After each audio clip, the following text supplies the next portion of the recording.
ഒരു ഉയരമുള്ള പുരുഷൻ പുറത്തേക്ക് ഇറങ്ങി. അപ്പം ഈ സെൻറ്റൻസ് കേട്ടപ്പം നമുക്കറിയാം ഇതൊരു കഴിഞ്ഞു പോയ കാര്യമാണ്, ഒരു സിമ്പിൾ പാസ്റ്റ് ടെൻസ് സെൻറ്റൻസ് ആണ്. അപ്പോൾ എങ്ങനെ നമുക്ക് ഇംഗ്ലീഷിൽ എഴുതാമെന്ന് നോക്കാം. ഒരു ഉയരമുള്ള പുരുഷൻ, ഉയരം എങ്ങനെ നമ്മൾ ഇംഗ്ലീഷിൽ പറയുന്നത്? ടോൾ. പുരുഷൻ എന്ന് വെച്ചാൽ മാൻ.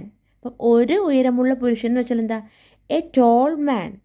പുറത്തേക്ക് ഇറങ്ങി എന്ന് നമുക്ക് എങ്ങനെ പറയാം? പുറത്തേക്ക് ഇറങ്ങുക എന്ന് വെച്ചാൽ സ്റ്റെപ്പ് ഔട്ട്. അപ്പം പുറത്തേക്ക് ഇറങ്ങി എന്നാണ്.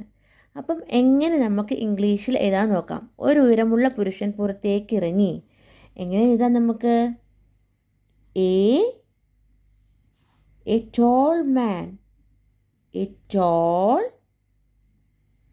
ഉയരമുള്ള പുരുഷൻ, എ ടോൾ മാൻ എന്താ ചെയ്ത്? പുറത്തേക്ക് ഇറങ്ങുക എന്ന് വെച്ചാൽ എന്താ? Step out. അപ്പോൾ ഇവിടെ പുറത്തേക്ക് ഇറങ്ങി എന്നാണ്. അപ്പം നമുക്ക് സ്റ്റെപ്ഡ് എന്ന് എഴുതാം.